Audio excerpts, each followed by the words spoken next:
Ei pessoal, tudo bem? Eu sou a Poliana, mãe do João do Instagram Meu Bebê e o Autismo. E hoje eu quero falar um pouquinho com você sobre imitação. Vamos lá? Então, se você não assistiu o vídeo anterior, onde eu falo sobre como manter a atenção dos nossos filhos na atividade, como manter o foco, como manter nossos filhos conectados com a gente, volta e assiste, porque é muito importante para esse vídeo que eu vou fazer agora. Eu quero falar sobre imitação, que é uma habilidade muito comum em todas as crianças neurotípicas. A gente começa a ver o bebê imitando muito cedo, primeiro por ato reflexo, desde o mês 0 de vida, desde o mesinho 1, quando o neném ainda é recém-nascido, a gente já vê essa habilidade presente na criança. Então, assim, claro que não é uma imitação sofisticada, é uma imitação ainda rudimentar. O que isso significa? Que não é uma imitação voluntária, é uma imitação reflexa e não é uma imitação com muita, como que eu posso dizer, muito refinada. É uma imitação que busca fazer a mesma coisa, mas sem chegar lá completamente. Então o nenenzinho ainda é muito novinho e a gente faz e ele imita, ou a gente abre a boca e ele imita. E isso a gente vê desde muito cedo. E muitas vezes nossos filhos com autismo não apresentam esses reflexos tão claramente. Por quê? Porque eles sequer olham pra gente, né? Então eles não vão nem imitar também. O João, por exemplo, ele tinha muita dificuldade de olhar pro rosto humano. Então quem dirá imitar alguma coisa que eu fizesse tão cedo? Quando o bebê chega lá por volta dos 6 mesinhos, 7 mesinhos, essa imitação se torna voluntária. Ele começa a tentar, de fato, imitar aquilo que a gente está fazendo. Só que ele passa semanas observando a gente nas nossas rotinas, a gente fazendo coisas, para depois imitar de forma muito sutil também. Por exemplo, apertar o botão de um brinquedo. O bebê, ele aperta o botão de um brinquedo voluntariamente, depois de ter observado a gente fazer aquilo várias vezes. Então, a gente começa a ver ali o bebezinho de 6, 7 mesinhos começar a imitar ações, começar a levantar a mão quando a gente levanta, né? Tocar no high five. Começa a esboçar alguns gestos sociais, passa ali pelo 8º, 9º mês, a gente já vê muitos bebezinhos dando tchau, mandando beijo, começando a fazer caretinha, ou mesmo falando algumas palavrinhas. A minha filha, que é uma criança com desenvolvimento típico, ela falou com 9 meses, ela já falava algumas palavrinhas. Já imitava parabéns, algumas canções, meu pintinho amarelinho. Eu tenho alguns registros dela, vou ver se eu consigo adicionar aqui. Bem, quando a gente fala em autismo, a gente tem uma dificuldade bem consistente em imitação. E por que isso acontece? Porque os nossos filhos com autismo, eles não têm naturalmente, de fábrica, o impulso, a intenção de imitar. Por isso, a gente não vê eles tentando nos imitar quando eles são bebês e quando eles são crianças ainda apresentam essa dificuldade que parece uma resistência, mas não é uma dificuldade. Por isso eu não gosto quando eu ouço as pessoas falando que o bebê é preguiçoso e por isso ele não imita, ele não faz. Não, gente, o bebê sabe fazer isso desde que ele nasceu, ele vem com essa programação. É no autismo que isso é diminuído e por isso a gente percebe essa dificuldade de forma muito latente. Pode parecer preguiça, mas não é. Então, as crianças típicas, elas têm esse insight de fábrica, porque os neurônios espelhos, que são os neurônios responsáveis pela imitação, eles são ativados de forma muito consistente numa criança típica. E nos nossos filhos com autismo, não. Qual é o nosso papel como pais e como terapeutas que querem estimular essa habilidade? Bem, a gente vai estimular o funcionamento desses neurônios espelhos. Nossa, que coisa difícil, né? Sim, não é tão fácil assim. Então a gente tem alguns caminhos para ativar esses neurônios, para que eles se despertem para a imitação. Por isso vamos falar de imitação propriamente dita.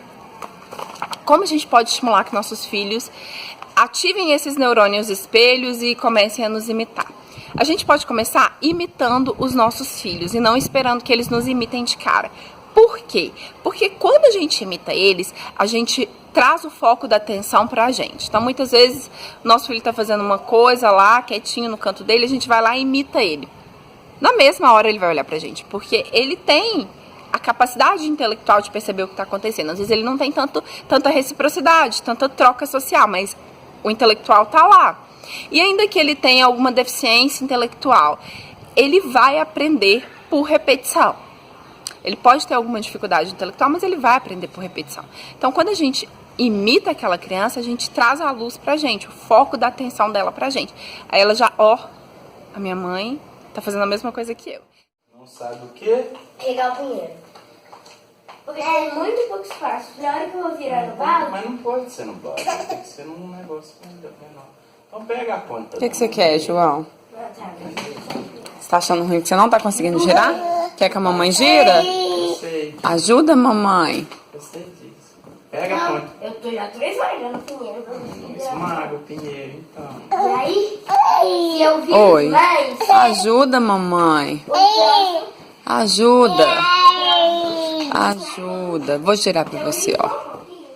Então, se seu filho tá lá brincando de carrinho, né, deitadinho, brincando de carrinho, você vai lá, coloca um carrinho do lado dele e fica brincando e mostrando pra ele que você tá imitando ele. Ou se ele tá batendo num tambor, se ele tá ali batendo, ó, uma mão na outra ou num tambor, você pega outro objeto pra não ser invasivo, pra não ser agressivo e vai e começa. Bater do ladinho dele. Eu tenho certeza que isso vai atrair a atenção do seu filho para você e vai proporcionar uma troca de turno, minha vez, sua vez, ou mesmo uma troca social, uma troca comunicativa, um momento bom em que ele vá se atentar para o que está acontecendo ali, é uma imitação. Ele faz isso com o dedinho.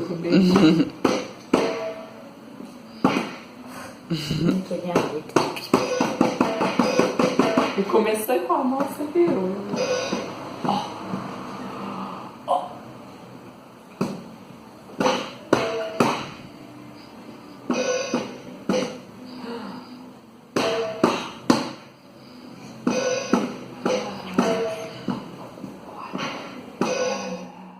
Essas repetições, gente. Essas coisas todas não são de um dia pro outro. Não adianta a gente achar que a gente vai fazer uma vez e vai funcionar. Claro que tem crianças que vão responder mais rápido, tem crianças que vão precisar de maior quantidade de repetições. Mas, em regra, é um processo que a gente vai criando conexões cerebrais necessárias para a aquisição daquela habilidade. Então, toda vez que você fizer isso, que você pegar a mão do seu filho e te imitar, né, bater o carrinho dele no seu, entenda que você está ensinando para ele um caminho não só físico, mas cerebral. Você está ativando neurônios espelhos, você está ensinando uma habilidade. E ainda que ele não faça aquilo de imediato, ele está aprendendo. Às vezes a gente fica muito angustiado porque a gente não vê respostas imediatas, mas ali na cabecinha dele, o caminho, a conexão está sendo criada. É uma habilidade nova, ele precisa de um tempinho para processar ela. Então vamos lá, continuando. A gente vai imitar os nossos filhos e nós vamos também entender que a imitação acontece em pequenos passos. Então, nós não vamos começar ensinando parabéns pra você, uma música inteira. Nós vamos começar ensinando um gesto, uma diferença na brincadeira. Então, se a gente tá brincando de carrinho, ele vai bater só. Ou se a gente tá brincando em cima de uma mesa, a gente vai jogar o brinquedo lá de cima e esperar que o nosso filho nos siga. Só. Se a gente vai ensinar um ato, um gesto, né, corporal, a gente vai ensinar só palmas. Mais nada. A gente não vai começar ensinando uma música inteira com vários gestos, porque vai ser difícil demais para os nossos filhos e frustrante para a gente. A gente vai facilitar o aprendizado. São pequenos passos, passos contundentes, mas vamos lá, um passinho de cada vez. É assim que a formiguinha do autismo caminha. A gente precisa entender isso, que é através desses pequenos passos que eles vão adquirir as habilidades. E vai chegar uma hora que eles vão conseguir imitar a música inteira. Mas o primeiro passo é realmente uma coisinha de cada vez. Isso, mamãe. Gira, mamãe. Isso, muito bem, João. Manda um beijo pra ele só. Manda primeiro.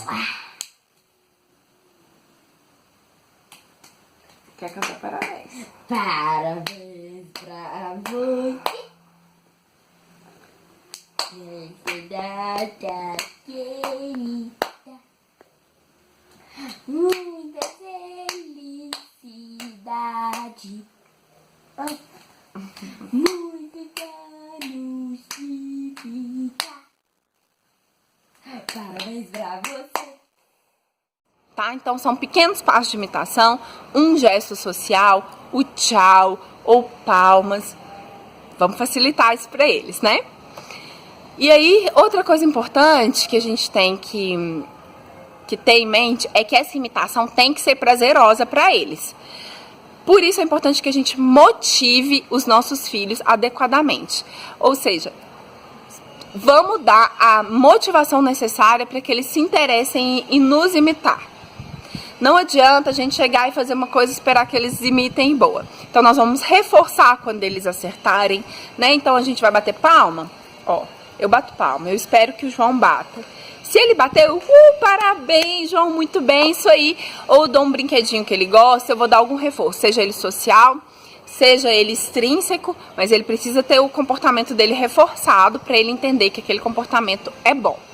Outra coisa que a gente pode usar para motivar é a gente criar cenários. Então, se a gente vai cantar parabéns, a gente cria um cenário de parabéns que seja interessante para a criança, que seja agradável. Para Sophie, nessa data querida. Cadê as palmas da Sophie? Muitas felicidades, muitos anos de... Sopra. Sopra, forte! Viva Sophie!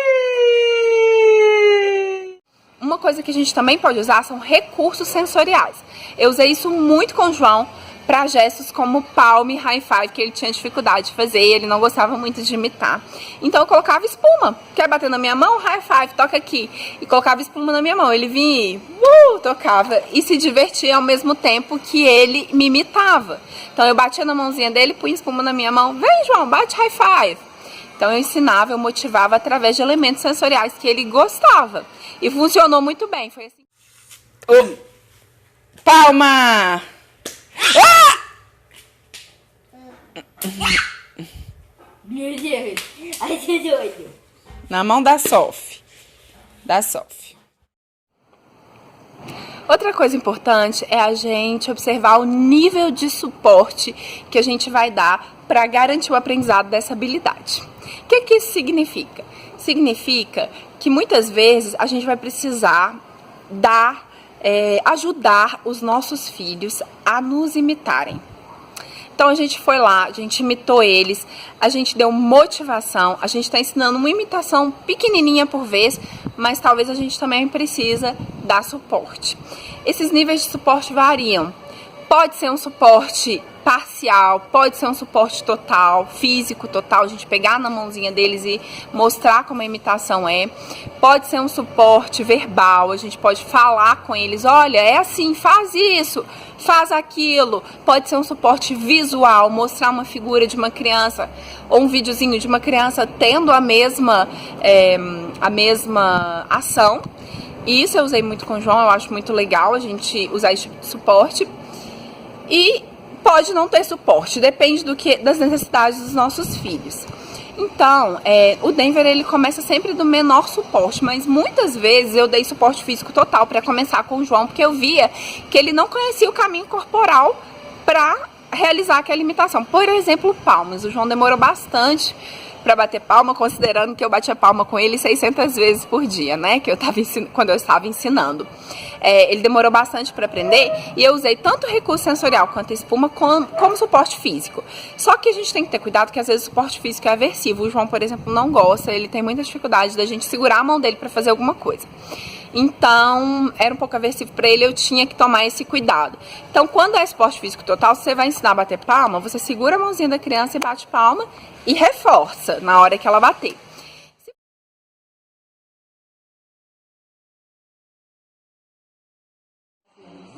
Parabéns pra você, nessa data querida, muitas felicidades, muitos anos de vida. Parabéns pra você, nessa data. Se for suporte físico parcial, às vezes eu ainda dou esse pro João. Quando alguém dá tchau pra ele, ele não responde. Então, no início, eu pegava a mãozinha dele e dava tchau, porque eu garantia a execução daquele gesto, né? Eu garantia que a imitação fosse de fato acontecer. Mas hoje em dia eu não preciso mais segurar na mão dele. Eu só bato na mãozinha dele até ele lembrar, e aí eu dou suporte físico parcial. Porque a gente tem que ter cuidado que às vezes o suporte verbal, ele vicia a criança. O João tá viciado em alguns contextos em suporte físico verbal. Eu falar, faz isso, faz aquilo outro. Então eu prefiro dar o suporte físico parcial por causa disso. Então a gente tem esses suportes podem ser usados e devem ser usados pra gente garantir que os nossos filhos consigam imitar mesmo de fato. E depois de adquirida a habilidade, a gente tem que se preocupar em generalizar, em fazer não só no contexto terapêutico, como na vida real. Por exemplo, o tchau. O tchau é uma coisa que sempre que eu saio com o João, eu falo, né? As pessoas dão tchau pra ele e eu faço que ele responda. Às vezes eu tenho que dar suporte, mas eu sempre garanto que ele vai responder pra ele generalizar a habilidade. Então, a imitação, gente, é uma habilidade muito importante, porque depois que os nossos filhos aprendem a imitar, facilita muito que eles aprendam no próprio ambiente. Então a gente consegue diminuir um pouco a quantidade de energia que a gente investe no aprendizado deles de outras habilidades, porque eles começam naturalmente a imitar as coisas do ambiente, e é através da imitação que a gente aprende praticamente tudo na vida, né? Então é muito importante que a gente ensine essa habilidade para os nossos filhos, porque a gente entra no restaurante, se a gente vai sentar numa cadeira, se a gente vai comer de uma determinada forma, se a gente vai comportar de uma determinada forma, tudo isso a gente se baseia na imitação. A gente imita as outras pessoas.